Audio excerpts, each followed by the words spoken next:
Hello everyone, welcome back to Mamta Nepal tutorial. And guys, in this video we're going to start a new chapter number 3rd of class 10th, and the name of the chapter is metals and non-metals. What are metal and what are non-metal? These are kind of elements. So elements are of three type: metals, metalloid and non-metals. So we will learn each of them one by one. First of all, we will learn what is a metal. So metal has the, what are the physical properties of metal? Are malleable. That means that the metals are malleable in nature. That means they can be hammered into the thin sheet. Okay, that means if this is a block of metal and if we hammer it, or we can with a hammer we can stick hit on it very hard, it will become into a sheet. So that's why we are calling it as a malleable. Okay, are ductile. They can be ductile. That means we can convert it into the thin wires also. So that's why they are ductile. Lustrous, they are shiny. Okay, they represent shine into it and can be polished, or we can do polished on it. So that's the property of physical property of a metal. Are good conductor of heat and electricity. All the metals are good conductor of heat and electricity and have a tensile strength, very high tensile strength. It is very strong in nature and have a high density. So in if we talk about the density of a metal, so metal is a very high density. It contain very high density as compared to metalloids and non-metals. Now the melting and boiling point are usually high. So if we talk about the metals, the melting point and boiling point will be high for metals. Are the solid at room temperature? All are solid at room temperature. So most of the element or most of the metals are solid at room temperature except the mercury. Mercury is the only metal which is liquid at room temperature. So these are the some properties which is physical properties of an metal. Next is the chemical property. What are the chemical? First is the reaction with oxygen. Whenever a metal react with an oxygen, so this is a metal which react with an oxygen, it will give us a metal oxide. Metal oxide, and always a metal oxide is basic in nature. Okay, this is basic in nature. Okay, second is the reaction with water. when a metal when a metal react with water, it will give us a metal oxide plus hydrogen. Okay, and now if we react this metal oxide with hydrogen, okay, if we take a oxide metal oxide plus hydrogen, this is the reaction. Sorry, metal oxide plus water. Okay, we are taking a reaction with water. So if metal oxide react with water, what will it give? It will give a metal hydroxide. Metal hydroxide. Okay, these are the chemical property of a metal. If it react with acid, so every time when a metal react with any dilute acid, okay, any dilute acid, it will give us a metal salt plus some amount of hydrogen. Okay, these are the chemical properties. Next is the when the reaction with solution of other metal salt. Okay, other metal salt, if there is a solution of this, then the metal A, if we are taking one metal is A, and the salt of other metal, salt solution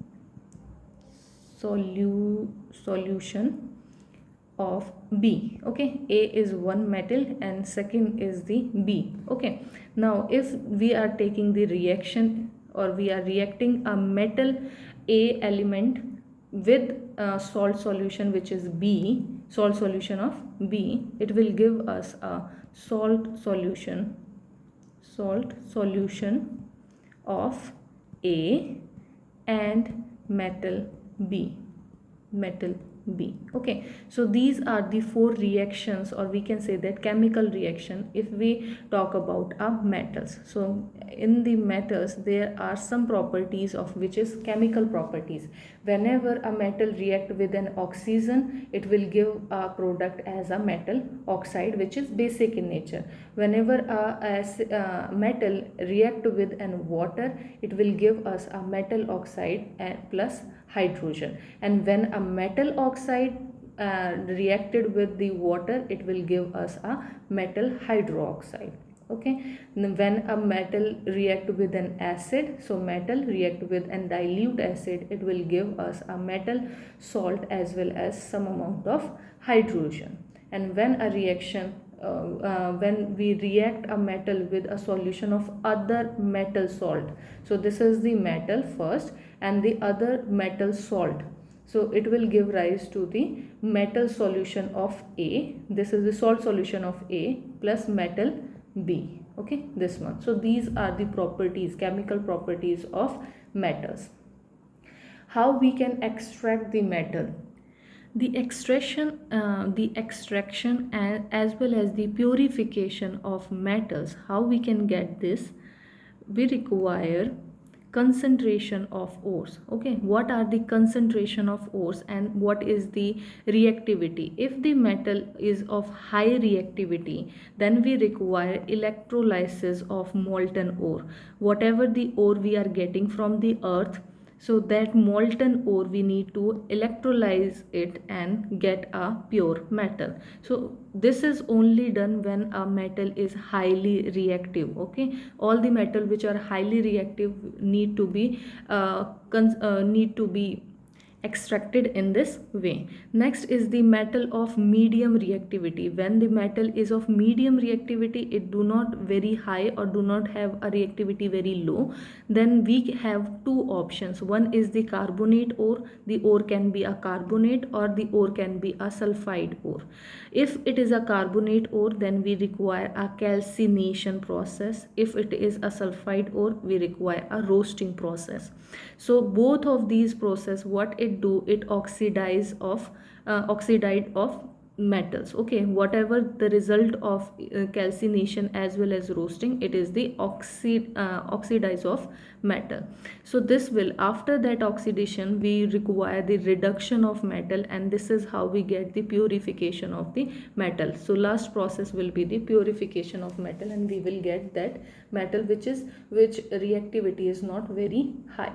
So next is the metals of low reactivity. If we talk about the low reactivity, that means the metal is very least in reaction, it do not react very frequently, then it have a sulfide ore, and that sulfide ore require a roasting process, and from where we can extract a metal, and through the refining we can purify it.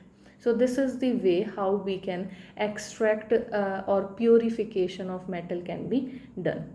Next is the metalloid. Okay, first the elements are of three types: metal, metalloid and non-metal. Metal we have already done. Now it is metalloid. Show both characteristics, metallic as well as non-metallic. So the things or the elements which show both the character, a metallic character as well as non-metallic character, they are known as the metalloid. For example, we have silicon or germanium or arsenic, we can take an example, or antimony, which is Sb. So these are the metalloids. Okay, these elements are metalloid because they have both the properties, metallic properties as well as non-metallic property. Now what are non-metals?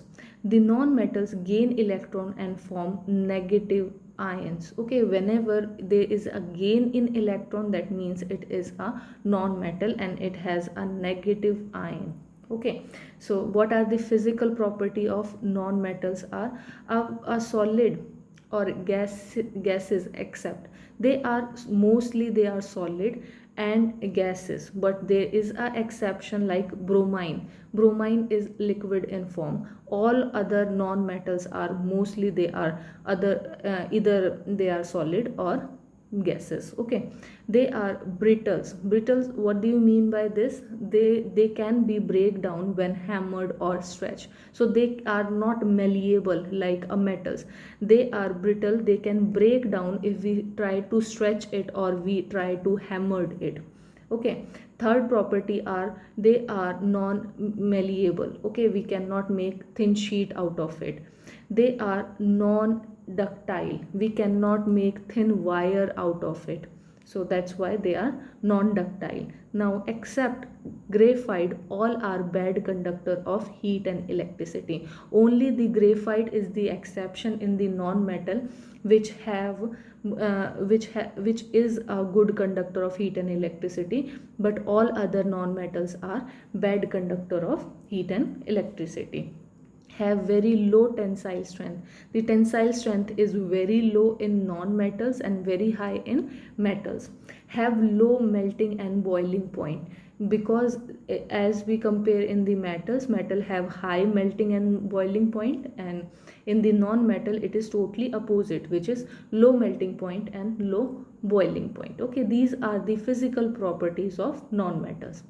Now what are the chemical properties? What are the chemical properties? First is the reaction with oxygen. Whenever a non-metal, this is a non-metal, it will react with an oxygen, it will give us a non-metallic oxide. Okay, and every time the non-metallic oxide is always acidic in nature. Okay, and always metal oxide are basic in nature, so similarly they are opposite to each other, so non-metallic oxide are acidic in nature. Okay, for example, if we are taking carbon plus O2 oxygen, it will give us a carbon dioxide, so this is a non-metallic oxide. Similarly, CO2 plus H2O will give us a H2CO3, which is a carbonic acid, so this is also a non-metallic oxide. So whenever a non-metal will react with a oxygen, whenever a non-metal, which is carbon, and it is reacting with oxygen, it will give us a non-metallic oxide. Okay, this is the first property. And second property is the reaction with acid, the non-metal do not displace hydrogen, it never displace hydrogen. This is the second property whenever it react with an acid. Like in case of metals, we have studied like if we react a metal with an acid, it will give, with an acid it will give a salt, which is metal salt. Okay, this is a metal salt plus hydrogen. But in case of non-metal, never, hydrogen gas never displace. Okay, so this is what a property of a non-metal. Whenever a metal plus non-metal, okay, both of these are the ionic compounds, so they come under the ionic compounds, because this one have a positive charge and this one have a negative charge, so they form a positive ions and they form a negative ions, so that's why they are ionic compound. So what are the properties of ionic compound? They are solid, crystalline in nature. So their shape is very solid, as well as they are crystalline in nature. We can form crystal of it. Made up of positive and negative ions, as we have seen earlier. They have positive as well as negative charge. Now soluble in water and insoluble in solvents such as kerosene and petrol. All the ionic compounds, they are soluble in water, but they are insoluble in kerosene or petrol or other solvents. Okay, now good conductor of electricity in aqueous solution and molten state, but do not conduct in the solid state. Whenever a ionic compound is in solid form or in a solid state, it do not conduct any electricity. But if it is in liquid state, or we can say that molten state, or in a aqueous solution, then they can conduct the electricity. Okay, the melting and boiling point are high. So if we talk about the ionic compounds, so the ionic compound, the melting and boiling point is quite high. Now the formation. What do you mean by formation? That means how a ionic compound will form. A compound are formed by a given and take, by a give and take relationship. Okay, there is always a given and take relationship. For example, if we talk about the sodium, the valence electron is like valency is 281. Okay, so the last is positive, which is 1 he can give 1 electron. So this is sodium plus 1, that means he is giving 1 electron. Okay, now its octet is 2 and 8, which is completed. And this is what the positive charge, this is known as the sodium cation. So this is the, if it is a positive charge, we call it as cation. Similarly, if we are taking a chlorine example, so chlorine, its valency is like 2, 8 and 7. So the valency is 7. That's why we require, in the last orbit, we require 1 electron to be gained to complete its orbit. So this is how chlorine and have a negative charge on it, and this is how they will complete their last orbit. So this is known as the chloride. This is the chloride anion. Why we are saying it anion? Because there is a negative charge. When we are talk about a positive charge, it is cation. When we are talking about negative charge, we call it as anion. So similarly, if we combine both of them, the sodium plus chlorine, so the one ions of sodium will join the ions which required for by the chlorine, then we will get a sodium plus chlorine, NaCl, which is sodium chloride. So this is this is a given and take reaction. This is giving 1 electron and other is taking 1 electron. That's why we are calling it as a ionic compound. Okay, next is the reactivity series. We should learn this reactivity series because most of the question has been asked from this series that whatever is the most reactive compound or most reactive metals. So potassium is always the most reactive. After that, and we go the reactivity decreasing order, and the Au, which is the gold is the least reactive, Ag is the silver, Hg is the mercury, Cu is copper, hydrogen, Pb is the lead, and Fe is iron, zinc, aluminium, magnesium, and calcium and sodium. So these are the reactivity series, or we can say that the activity series. Which is more active, it is on the topmost portion, and which is least active, they are in the lowermost portion. So you should learn this sequence also. Now the last topic for this is the corrosion. What is corrosion? Gradually destruction of metal by air, water, or any other substance around it. So what is corrosion? It is a destruction of metal. Whenever a metal is come in contact with air, water, and some other substances, it get destructed, and that is known as the corrosion. And to protect the corrosion or protect our metal from that corrosion, we require some kind of methods. So the method to prevent the corrosion are: first is the painting. We can do paint, we can make a coat of paint on it, on the metal, which will protect us from, or protect that metal from the corrosion. Next is the oiling and greasing. We can oil and grease it properly so that there will be no direct contact with the surrounding. Plastic coat, we can do a coating around it with a plastic coat around it. Next is the chromium plating. We can also do, we can do plating of chromium around the that metal, or galvanization, which is the zinc plating. We give a plating, or we can say that we are giving a coat of zinc around that metal. Or alloying. Or what is alloy? Alloy is a mixture of metal and some other component, so that it will not so much reactive, it will not give that much reactivity as compared to the simple or pure metals. So we can also do this process. So these are the process in which we can prevent our corrosion process.